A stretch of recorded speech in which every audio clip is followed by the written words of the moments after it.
Previously, Armaan seeks answers about a mysterious device, only to discover that history has changed. His family is believed to be dead. Shocked, Zara searches for the truth while Armaan confides in Arif, revealing he traveled back in time. Determined to fix reality, they set out to find the elusive stranger. As the sun sets, their fate hangs in the balance. The sun hung low in the sky, casting long shadows across the bustling streets of Pundit Udvik Market. Armaan's heart raced, a mix of fear and determination fueling his every thought. He clutched the handlebars of the bike as Arif expertly weaved through the throngs of people, the hum of the city a chaotic backdrop to his turbulent mind. The weight of his family's fate and the recent revelation that time itself was malleable pressed heavily on his chest.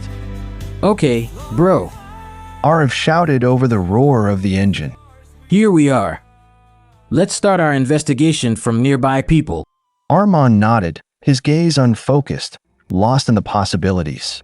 The world felt surreal, as if reality itself was a fragile thread just waiting to snap. He took a deep breath, grounding himself.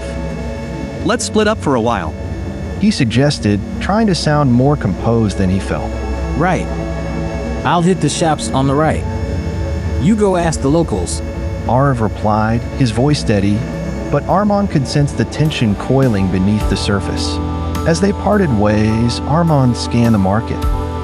The vibrant colors of the stalls and the enticing aromas wafting from food vendors felt distant, like a world he no longer belonged to. He approached a group of men gathered around a daba pan shop, their laughter ringing out like a bell, sharp and loud against the somber backdrop of his thoughts. Excuse me, I'm looking for someone. A man with a burnt scar on his left cheek and a mustache. The men exchanged glances, their laughter fading. Most shook their heads, but one, the shop owner, studied Armaan with narrowed eyes. Dangerous man? Comes here for tea sometimes. Best not to seek him out. Armaan felt a flicker of hope. Where can I find him? The owner pointed toward a narrow alley, his expression grave. Just be careful. He doesn't take kindly to questions. Thank you. Armaan replied, his stomach twisting with anxiety. He hurried back to the meeting point, where he found Arif pacing, his brow furrowed with worry. He is. Armaan started, but Arif cut him off. Arif's eyes widened, disbelief washing over his face. Oh man, this person really does exist. I thought you were mad. I was really upset at the news.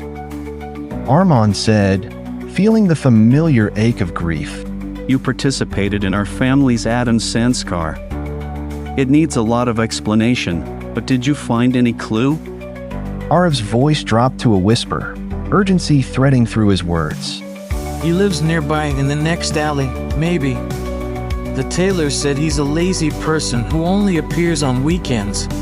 With a sense of purpose igniting within them, the two friends returned to Armaan's house. They stepped inside the house, a wave of warmth enveloped them, but it was quickly overshadowed by the reality of their situation.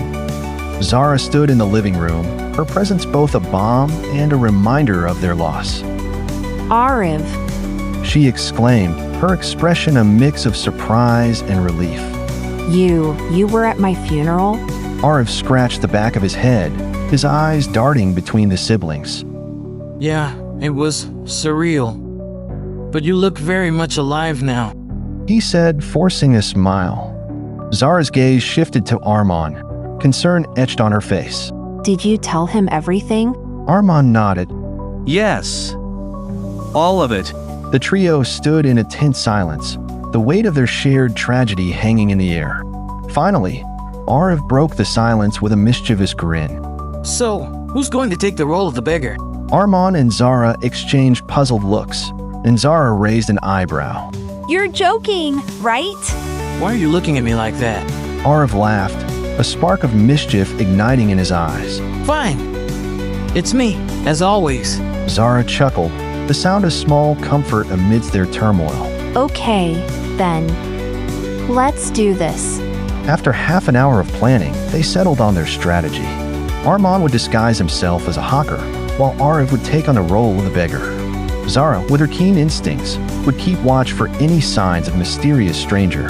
As the three of them ventured into the alley, Armaan felt the adrenaline coursing through him. The narrow path was dimly lit, the air thick with anticipation. He set up his stall, pretending to sell trinkets, his heart racing as he scanned the shadows for any sign of the man they sought. Ariv, draped in ragged clothes, positioned himself nearby, his eyes darting around with exaggerated caution. How do I look? He whispered, voice laced with humor.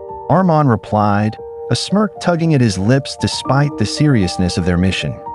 Hours passed, the sun dipping below the horizon, casting an eerie glow over the alley. Just as Armaan began to lose hope, he spotted a figure emerging from the shadows. The man had a pronounced scar on his left cheek and a mustache that curled upwards, just as they had been told. Like $1,000,000. Stay sharp. Armaan whispered to Ariv, his heart pounding in his chest as they moved to intercept the stranger. Hey, Ariv called out, his voice steady despite the tension in his body. We need to talk to you. The man turned, his expression shifting to annoyance. What do you want? He replied, eyeing them warily. About a device. Armaan started, stepping closer. A humming device. It was given to me. The stranger's eyes narrowed. You should leave this alone. Why? Armaan pressed, refusing to back down. You know something. We need answers. The man hesitated, and for a moment, doubt flickered across his face. You don't understand the risks involved. He warned, his voice low and dangerous. try us. Ariv challenged, crossing his arms. The stranger sighed, his shoulders slumping. Fine. But you're meddling with things beyond your comprehension. First, let's go to the tea house. I need a fresh cup of tea first. They all sat in a quiet corner of the tea house, all three gazes fixed at the stranger. What are you? Armaan demanded, frustration boiling over. Just tell us what you know. All right. The man replied, his gaze shifting nervously. I'm Kian Malhotra, an Illuminati representative. I sell rare antiques to the shopkeeper on behalf of the organization. Armaan's heart raced. Look, it's complicated, but you're the one who has given me this humming device? With that, Armaan told the whole story to Kian. Kian nodded slowly, his expression unreadable. But you've committed a grave mistake. The time fluctuation cannot be undone unless... Armaan felt a chill creep down his spine. Unless what? Unless one of you takes Zara's place. Kian revealed, his voice steady. Then the timeline can be balanced. Otherwise, she must die for your family to return. Zara gasped, taking a step back, her face pale. No. You can't be serious. It's the only way. Kian insisted, his eyes glinting with an unsettling intensity. You've altered fate, and now it demands a price. Armaan's mind whirled, the implications crashing over him like a tidal wave. You're telling me that I have to sacrifice my sister again? Not just her. Kian replied, his voice dripping with urgency. You both must understand the gravity of what you've done. Time doesn't forgive easily. Ariv stepped forward, fist clenched. You can't just stand there and say this. We didn't ask for any of this. Kian's gaze hardened. You should have thought of that before you meddled with the past. The universe has a way of restoring balance, and right now, it's out of whack. But there has to be another way.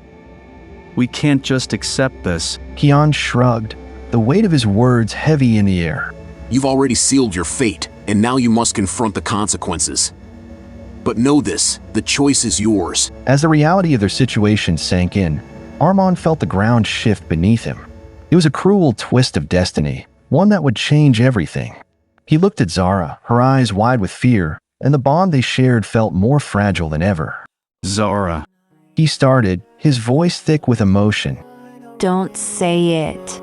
She interrupted, shaking her head. We'll figure this out. We have to. Armaan and Ariv exchanged a glance, the weight of their choices hanging heavily between them. They had come so far, but at what cost? The stakes had never been higher, and as the shadows deepened around them, Armaan knew that the battle for their future had begun.